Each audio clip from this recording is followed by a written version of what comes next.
கவிஞர் கண்ணதாசன் அவர்கள் தான் தேர்தலில் தோற்றதை வைத்து ஒரு பாடல் எழுதினார் என்பதை பார்த்தோம். அதற்கு பிறகு அந்தாதி முறையிலேயே ஒரு பாடல் எழுதினார் என்பதையும் பார்த்தோம். அதற்கு பிறகு ஆனா அவனா ஈனா ஈனா இதை வைத்து ஒரு பாடல் எழுதினார், அதாவது ஒரு பக்தி பாடல் எழுதினார் என்பதையும் பார்த்தோம். அதற்கு பிறகு காக்காயும் நரியுங்கிற கதையை ஒரு பாடலாக எழுதினார் என்பதையும் பார்த்தோம். இப்போ இந்த பாட்டில் ஒரு சிறப்பு இருக்குது. என்னென்னா, இந்த பாட்டின் ஒவ்வொரு வரியும் ஆரம்பமே ஊர் ஊர் என்று ஆரம்பித்திருப்பார். அதுதான் என்னுடைய சிறப்பு. அவர் ஊர் ஊர் என்று சொல்வது கோயம்புத்தூர், தஞ்சாவூர், திருப்பூர் போன்ற ஊர்லாம் இல்லை. நம் வாழ்க்கையோடு கலந்துவிட்ட, நம் உடலோடு சம்பந்தப்பட்டதை ஊராக உருவகப்படுத்தி இந்த பாடலை எழுதியிருக்கிறார். அது என்ன ஊராக உருவகப்படுத்தி எழுதியிருக்கிறார், அதுதான் இப்போ நம்ம பார்க்க போகிறோம். இந்த சிறப்பான பாட்டுக்கு மிக சிறப்பாக கேவி மகாதேவன் அவர்கள் இசையமைத்திருப்பார். பிபி ஸ்ரீனிவாஸ் அவர்கள் மிக அருமையாக குரல் கொடுத்திருப்பார். இப்போ அந்த பாட்டு என்னென்னு பார்ப்போமா?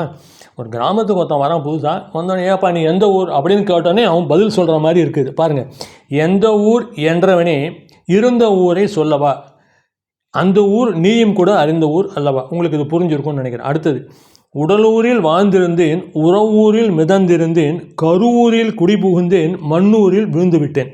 இந்த கருவூரில் குடிபுகுந்தேன்னா கர்ப்பப்பையை தான் அவர் கருவூர் அப்படிங்கிற மாதிரி உருவகப்படுத்தி சொல்லியிருக்காரு. அந்த கர்ப்பப்பையில் குடிபுகுந்தேன், 10 மாதம் கழிச்சு நம்ம பிறந்த பூமிக்கு வந்துடும் இல்லையா, அதை மண்ணூரில் விழுந்து விட்டேன் அப்படின்னு உருவகப்படுத்தி சொல்லியிருக்காரு. எவ்வளோ அற்புதமான வரிகள் பாருங்கள். இந்தமாரி கண்ணதாசன் தான் எழுத முடியும், வேறு யாராலையும் எழுத முடியாது. அப்புறம், கண்ணூரில் தவழ்ந்திருந்தேன், கையூரில் வளர்ந்திருந்தேன், காலூரில் நடந்து வந்தேன், காலையூர் வந்துவிட்டேன்.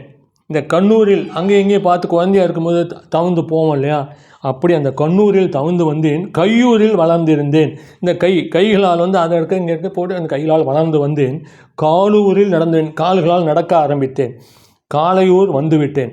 இது எல்லாம் முடிஞ்சு காலையூருங்கிற வாலிப பருவத்திற்கு வந்துவிட்டேன். அப்புறம் பாருங்க, வேலூரை பார்த்து விட்டேன், விழியூரில் கலந்து விட்டேன், பாலூரும் பருவம் என்னும் பட்டினத்தில் குடிபுகுந்தேன், காதலூர் காட்டியவள் காட்டூரில் விட்டு விட்டால், கன்னியூர் மறைந்தவுடன் கடலூரில் விழுந்து விட்டேன். இதனுடைய அர்த்தமும் உங்களுக்கு புரியும்னு நினைக்கிறேன். பள்ளத்தூர் தண்ணில் என்னை பருக வைக்க விட்டுவிட்டு, மேட்டூரில் அந்த மங்கை மேலேறி நின்று கொண்டால், கீழூரில் வாழ்வதற்கும் கிளிமொழியால் இல்லையடா, மேலூர் போவதற்கும் வேலை வரவில்லையடா என்று இந்த பாடலை முடித்திருப்பார். எவ்வளோ அற்புதமான வரிகள் பார்த்தல. இது கண்ணதாசனை தவிர வேறு யாரையும் எழுத முடியாதுங்க. இது உங்களுக்கு பிடிச்சிருந்தா, நான் எப்பவும் சொல்கிற மாதிரி சொல்கிறேன், லைக் பண்ணுங்க, ஷேர் பண்ணுங்க.